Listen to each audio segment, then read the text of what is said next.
Don't fire her. Ethan Caldwell's voice cut through the ballroom 1 second after a full cup of black coffee splashed across his charcoal suit. Every conversation stopped. Cameras flashed. Mia Bennett stood frozen beside the overturned silver tray, her face burning as coffee dripped from Ethan's jacket onto the polished marble floor. Around them, investors, reporters, and executives stared as if she had just ruined the most important morning of the year. Maybe she had. 3 days, Ethan said, looking down at the stain. Then his steel blue eyes lifted to hers. 3 cups of coffee. 3 different suits. Mia opened her mouth, but no words came out. On Monday, she had spilled an Americano across his white shirt in the lobby. On Tuesday, a latte had landed on his dark overcoat when the elevator jerked to a stop. Now, on Wednesday, she had soaked him in front of half the city's business press. No one could be that clumsy. No one could be that unlucky. Yet here she was, holding an empty tray with both hands as though it might keep her from falling apart. "Mr. Caldwell, I am so sorry," she whispered. The name slipped out before she understood why everyone around her had gone silent. Vanessa Sterling stepped forward in a cream designer suit, her expression sharp and perfectly controlled. "Security," she called. "Remove her before she causes any more damage." 2 guards moved toward Mia. She took 1 step back, bumping into the coffee cart behind her. Porcelain rattled. A few people laughed under their breath. Ethan's jaw tightened. "I said nobody touches her." The guard stopped immediately. Mia stared at him. Until that moment, she had believed Ethan was simply another demanding executive who worked somewhere above the 35th floor. He had told her he worked upstairs. He had never mentioned that his name was carved into the glass tower outside. A man at the podium cleared his throat, visibly unsure whether to continue. Then he forced a smile toward the cameras. "Ladies and gentlemen, please welcome the founder and chief executive officer of Caldwell Meridian Group, billionaire investor Ethan Caldwell." The room applauded. Mia heard nothing except the pounding of her own heart. Ethan Caldwell, the man whose company owned the building. The man whose decisions controlled the future of the small coffee shop where she worked. The man who had listened the day before while she admitted that losing the shop could leave 6 employees without jobs. Vanessa stepped closer, lowering her voice just enough to sound cruel without losing her smile. "Perhaps someone should tell Miss Bennett that Mr. Caldwell signed the order replacing her little coffee counter with the new executive lounge." Mia looked at Ethan. For the first time in 3 mornings, he had no cold answer ready. Her fingers slowly loosened around the tray. It struck the floor with a metallic crash. "You knew?" she asked. Ethan took a step toward her. "Mia, let me explain." She pulled off her stained apron and pressed it into his hands. "You let me trust you while you were closing the place that pays my rent." Then she walked through the crowd without looking back. Ethan could have called security. He could have let Vanessa dismiss her as another careless employee. Instead, he stood beneath the flashing cameras, gripping Mia's apron and watching the only person who had made him laugh in years disappear through the ballroom doors. What no one in that room knew was that Ethan had already seen the red sketchbook hidden beneath Mia's coffee cart, and the design inside it could change his company forever. But first, he had to prove the 3rd spill was never an accident. 72 hours earlier, Ethan Caldwell stood alone in the top-floor conference room, watching dawn turn the city windows pale gold. Below him, traffic crawled through Manhattan. Above him, nothing moved except the second hand of a silent wall clock. His assistant, Daniel Price, placed a folder on the table.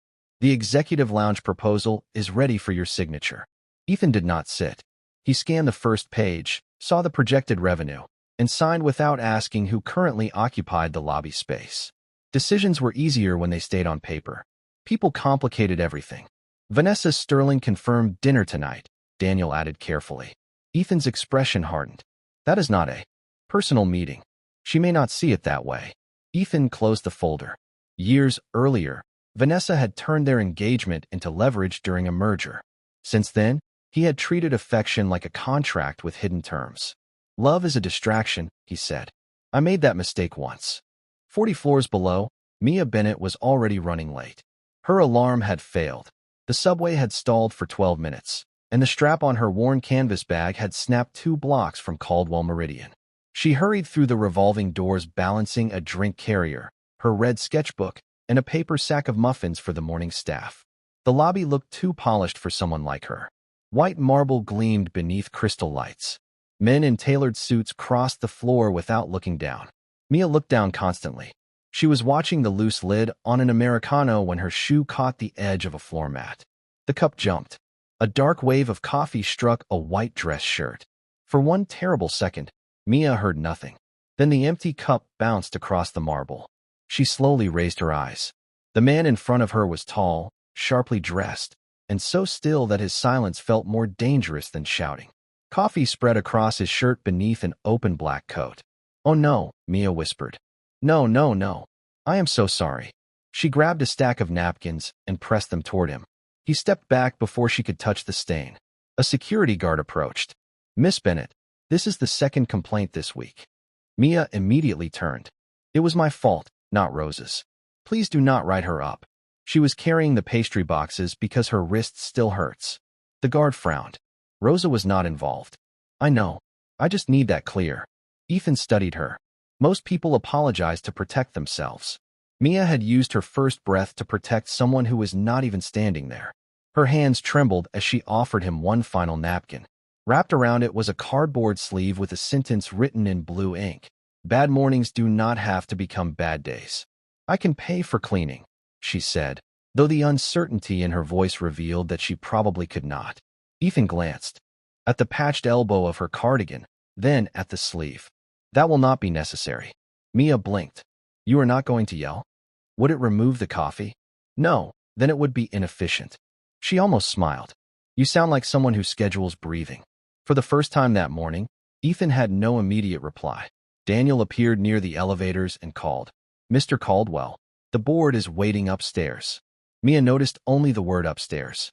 Ethan noticed that she had not recognized his name. He slipped the sleeve into his coat pocket. "Try not to spill anything else today."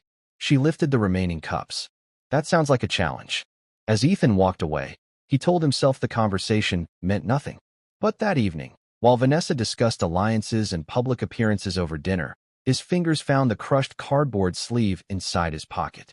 By the time Vanessa suggested they announce a renewed engagement, Ethan was thinking about a nervous girl in a patched cardigan who had looked straight at him without seeing his money. "No," he said.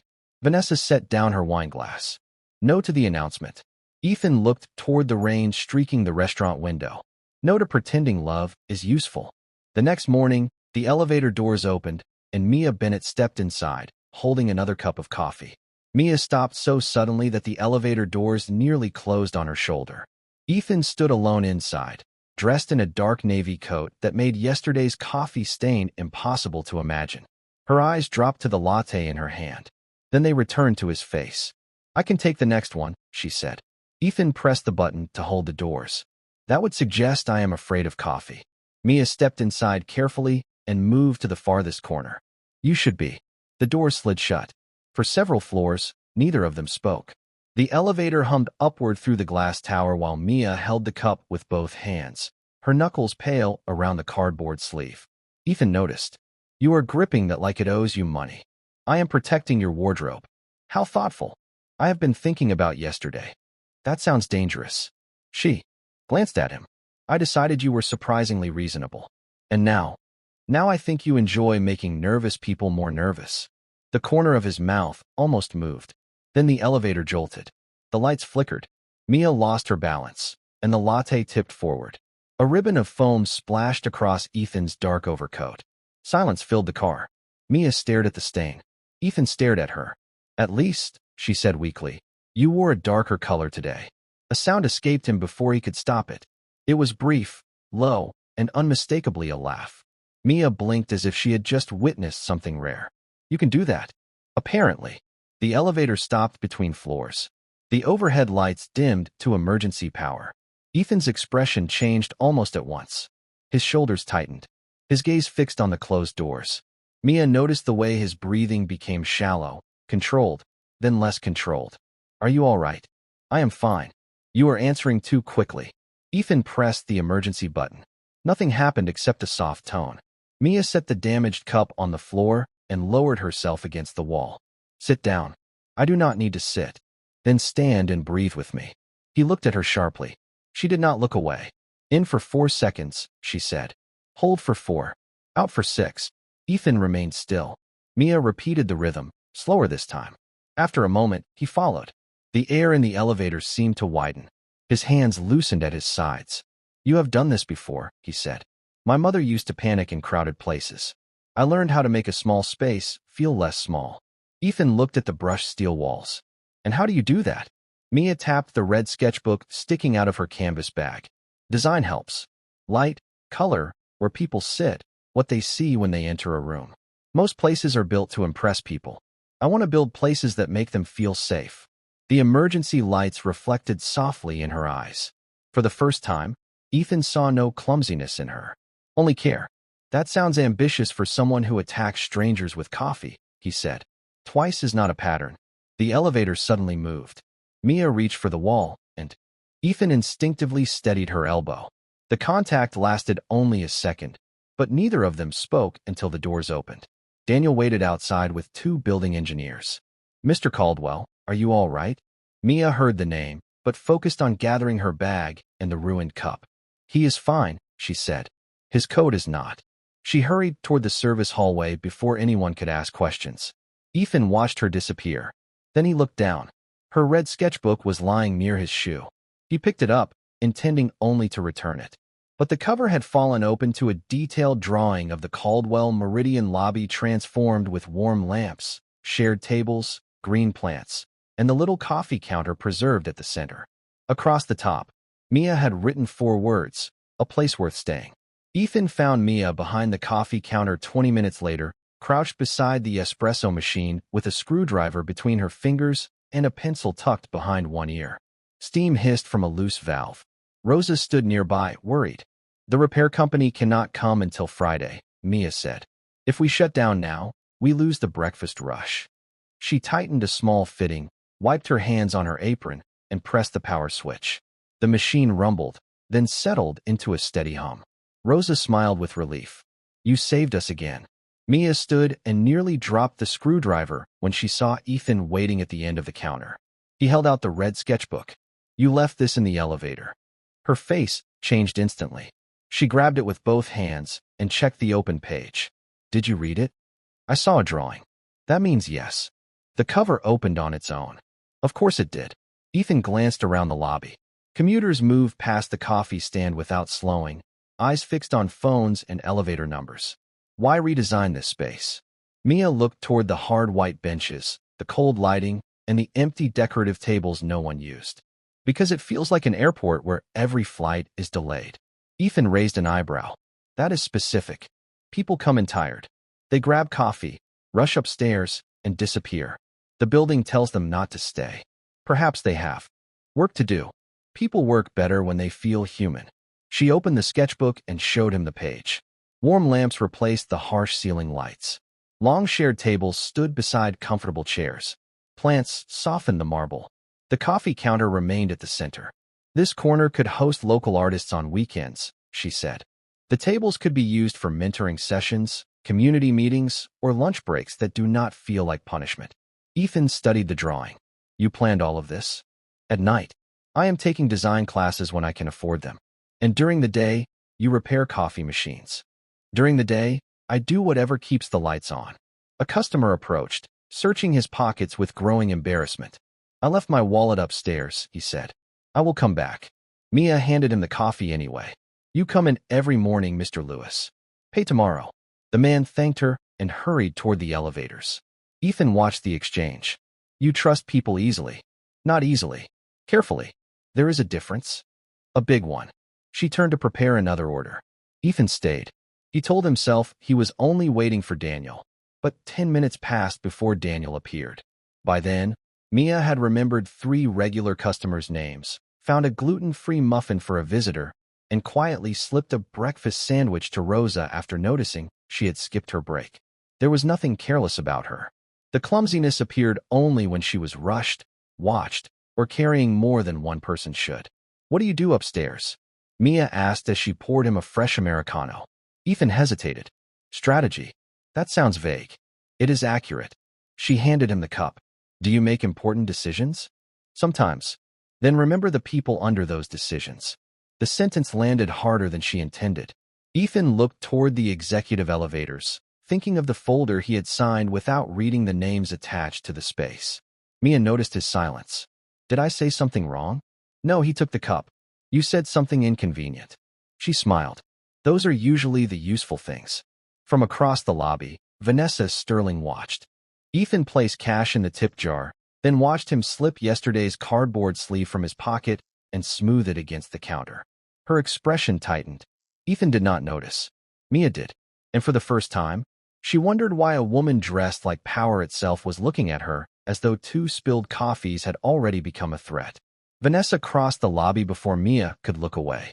Ethan, she said, placing a smooth hand on his sleeve. The investor rehearsal begins in 10 minutes. Mia noticed the familiarity in her voice and the way Ethan's expression became colder. I will be there, he replied.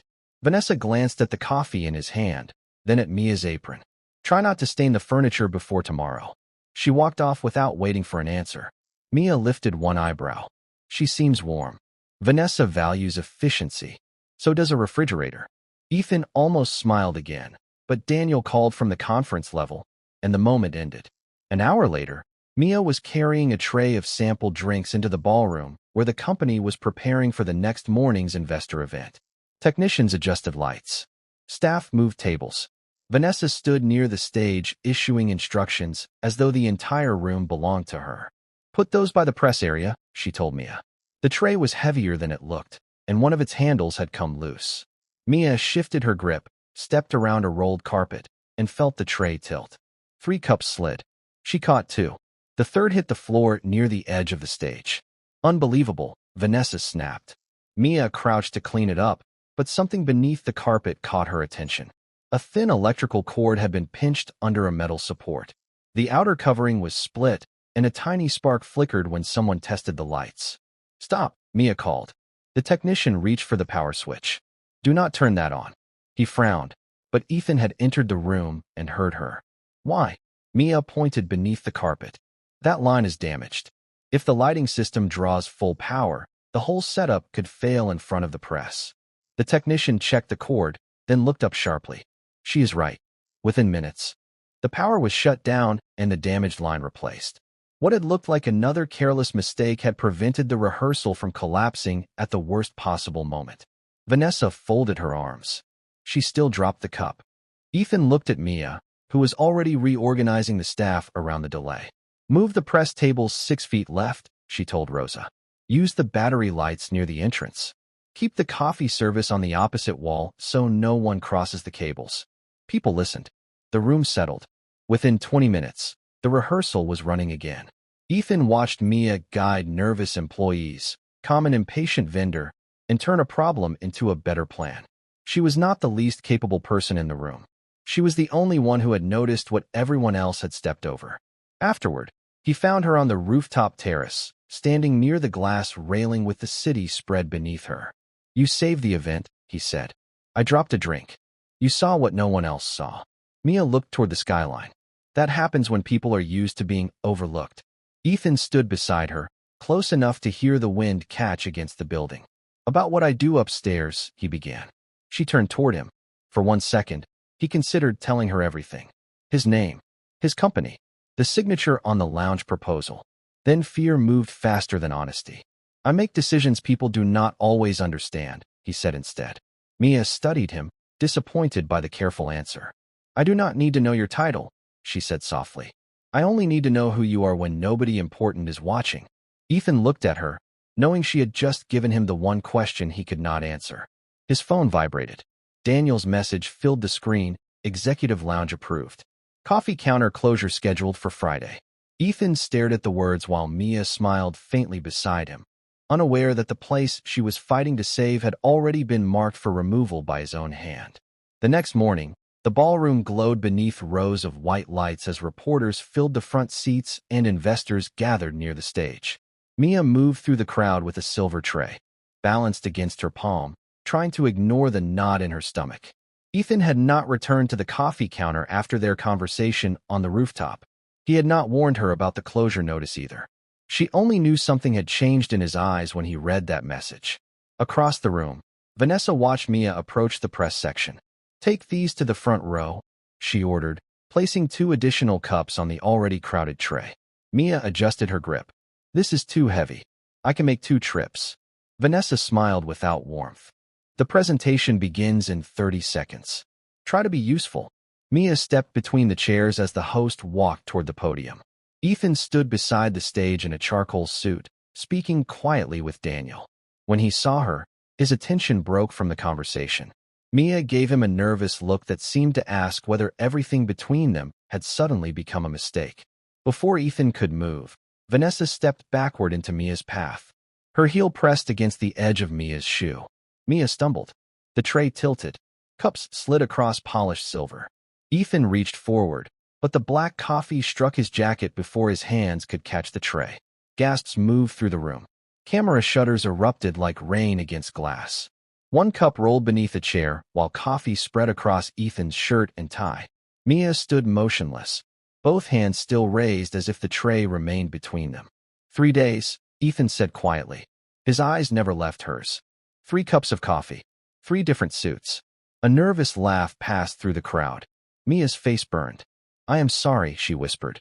Vanessa turned toward security. Remove her immediately. She has embarrassed this company for the last time. 2 guards approached, but Ethan lifted one hand. Nobody touches her. The room went silent. Mia stared at him, confused by how quickly everyone obeyed. Then the host leaned toward the microphone. Ladies and gentlemen, please welcome the founder and chief executive officer of Caldwell Meridian Group, billionaire investor Ethan Caldwell. Applause filled the ballroom. Mia heard his name as though it had been spoken underwater. Ethan Caldwell. The man beside her was not a strategist from an upper floor. He owned the tower. He controlled the company. He had allowed her to speak freely while hiding the one truth that changed everything. You are the owner? She asked. Ethan stepped closer. Mia, I was going to tell you. When Vanessa opened a leather folder and removed a document. Perhaps after Friday, when her coffee counter closes. She held the page where Mia could see it. At the bottom was Ethan's signature. The executive lounge was approved 2 days ago. Mr. Caldwell signed the order himself. Mia looked from the paper to Ethan. Around them, cameras continued recording every breath and every silence. You knew I could lose my job, she said. You listened while I talked about Rosa, the other employees, and the rent I am barely paying. I signed before I met you, Ethan said. I did not understand what that place meant. But you understood yesterday. He had no answer. Mia slowly removed her apron. A brown stain marked the front where coffee had splashed back onto her. She folded it once, then placed it in Ethan's hands. You wanted me to see who you were when nobody important was watching, she said. But you never let me decide whether I could trust the real you. Ethan lowered his voice. Please do not leave like this. This is the first honest decision you have allowed me to make. She turned and walked through the ballroom as reporters called after her. Ethan remained beneath the bright lights, holding the apron while Vanessa smiled beside him. Then Daniel moved close and spoke so quietly only Ethan could hear. I reviewed the security footage from this morning. Mia did not trip on her own. Ethan looked toward Vanessa. Her smile disappeared.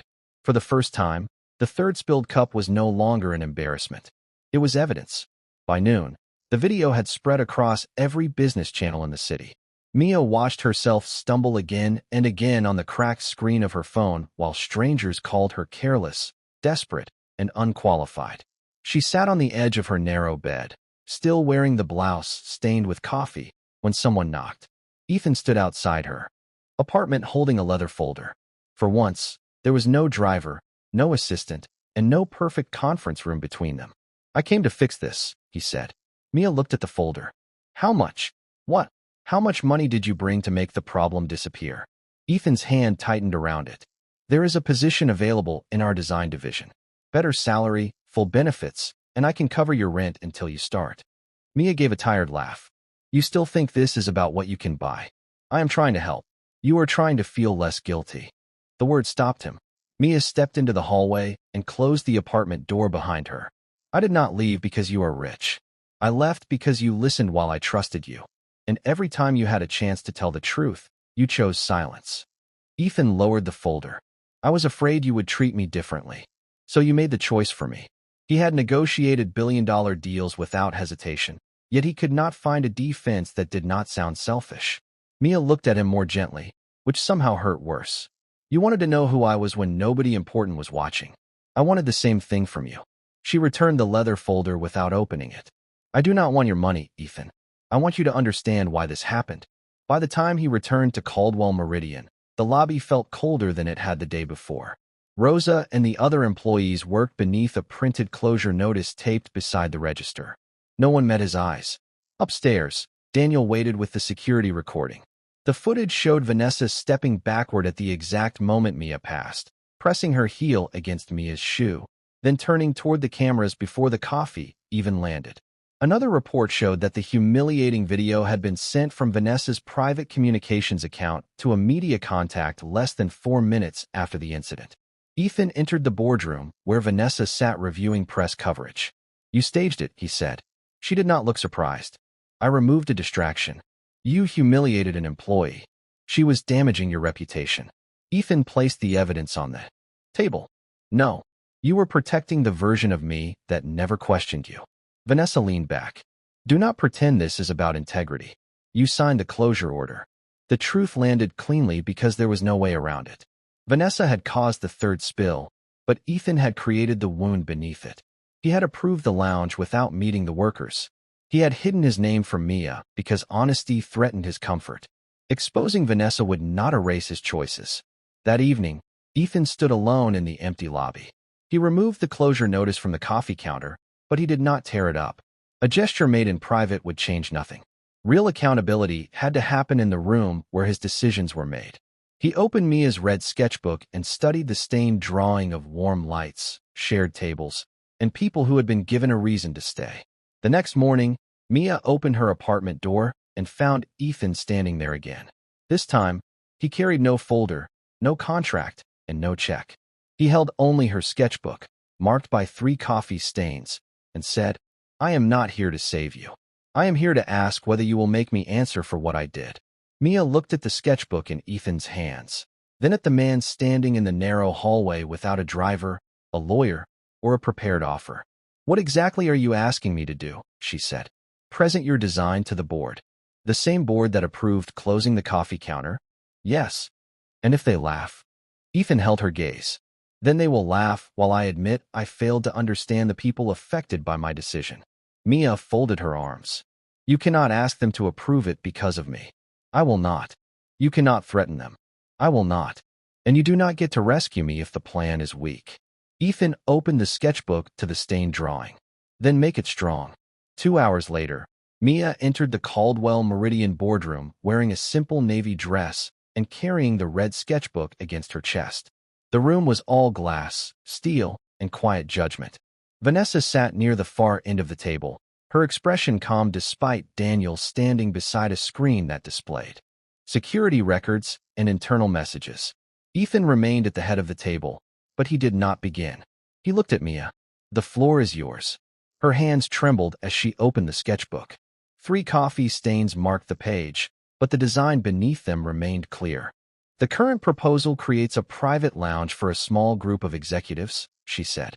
My proposal creates a shared space that serves employees, visitors, local artists, and community programs without reducing revenue. A board member leaned forward. You work at the coffee counter. Vanessa smiled. Worked? Mia looked directly at her. Yes. That means I know how people actually use the lobby. She displayed figures she had gathered from customer receipts, foot traffic, and nearby rental rates. She explained that longer visitor stays could increase sales, attract weekend events, and improve employee satisfaction. The coffee counter would remain, but it would expand into a community hub with rotating local art, mentoring tables, and flexible meeting space. People do not remember marble floors, Mia said. They remember whether a place made them feel welcome. Silence followed. Then Ethan stood. Before anyone votes, I need the record to reflect something. He placed the signed closure order on the table. I approved this without speaking to a single employee who would lose work. I trusted numbers because numbers did not require me to listen. That was a failure of leadership. Vanessa's expression tightened. This is not the time for personal guilt. This is exactly the time for accountability. Daniel changed the screen. The security footage showed Vanessa stepping into Mia's path. Then the messages she had sent to the press appeared beside it. Ethan did not raise his voice. You manipulated an employee, created a public humiliation, and released internal footage for personal advantage. Effective immediately, you are removed from this project pending a formal review. Vanessa looked around the room, but no one defended her. The vote took less than 15 minutes. Mia's plan passed with only one condition. She would work with an independent design team and present quarterly results. No special title, no gift, no promise of success, just a fair chance. Outside the boardroom, Ethan returned the sketchbook. You won. Mia closed it carefully. The plan won. You were the reason they finally saw it. And you were the reason they almost never did. Ethan accepted the truth without looking away. He reached into his coat and placed 3 flattened coffee sleeves in her palm. One carried her handwritten message. The other 2 were marked with dates. I kept them, he said. Mia looked down at the worn cardboard. Why? Because each one reminded me that the worst part of my day became the only part one wanted to remember. Her expression softened, but only slightly. This does not fix everything. I know. Trust takes time. Then I will stop asking for shortcuts. Mia studied him for a long moment. Then she pointed toward the elevators. You can start by buying 1 cup of coffee. Ethan followed her downstairs. At the counter, she placed an empty cup beneath the machine and looked at him over the rim. Americano? Yes. For here or to go? Ethan looked around the cold lobby, then back at the woman who had imagined a place worth staying. For here. 1 year later, the Caldwell Meridian lobby no longer felt like a place people hurried through. Warm pendant lights glowed above long wooden tables. Green plants softened the white marble. Local paintings changed every month, and the coffee counter stood at the center, busier than ever. On weekday mornings, employees met there before work. On Saturday afternoons, students used the mentoring tables while neighborhood artists displayed their work along the east wall. Mia's idea had not only survived, it had become the most visited public space in the building. She now served as creative director for community design, working with an independent team and reviewing every decision with the same honesty she had once demanded from Ethan. Rosa managed the expanded coffee counter and had hired 2 new employees. The original staff had kept their jobs, received better benefits, and shared a small percentage of the location's profits. Ethan had changed too, though not all at once. He still wore perfectly tailored suits. He still arrived early. But now he knew the names of the security guards, asked employees what they thought before approving major changes, and spent more time in the lobby than in the private lounge that had never been built. Trust between him and Mia had returned slowly. 1 coffee at a time. 1 honest conversation at a time. He told her about the engagement that had taught him to fear being used. She told him about the years she had spent apologizing for taking up space. They attended gallery openings, shared late dinners after long workdays, and learned how to disagree without walking away. Ethan never tried to rush her. Mia never pretended the past had not happened. On the anniversary of their first meeting, Ethan entered the lobby at exactly 8:15 in the morning. Mia stood behind the counter wearing a cream sweater beneath her blazer, her red sketchbook resting beside the register. You are late, she said. Ethan checked his watch. By 12 seconds. Standards are standards. Rosa hid a smile as Mia prepared his Americano. She carried it around the counter with exaggerated care, placed it on the table, and slowly removed her hand. Not 1 drop spilled. Ethan looked at the sleeve. Written in blue ink were the words, Day 366. Still here. He traced the sentence with his thumb. No accident today. I thought we should try something new. Ethan reached into his coat and placed 3 flattened cardboard sleeves beside the cup. The first still carried her message about bad mornings. The second had a faint ring from the latte. The third was stained dark at one edge and marked with the date of the press conference. Mia stared at them. You really kept all 3. They reminded me where I started. Covered in coffee? Certain I did not need anyone. He stood, and the conversations around them gradually softened. Ethan did not kneel immediately. First, he looked around the space Mia had imagined when everyone else saw only a coffee counter. Then he looked back at her. You did not save me by making my life easier, he said. You saved me by refusing to let me hide from the truth.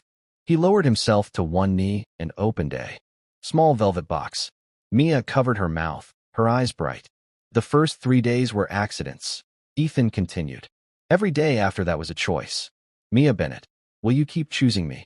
She looked at Rosa, at the employees gathering nearby, and at the 3 worn sleeves beside the untouched coffee. Then she smiled. Only if you carry your own cup. Laughter moved through the lobby as Ethan slipped the ring onto her finger.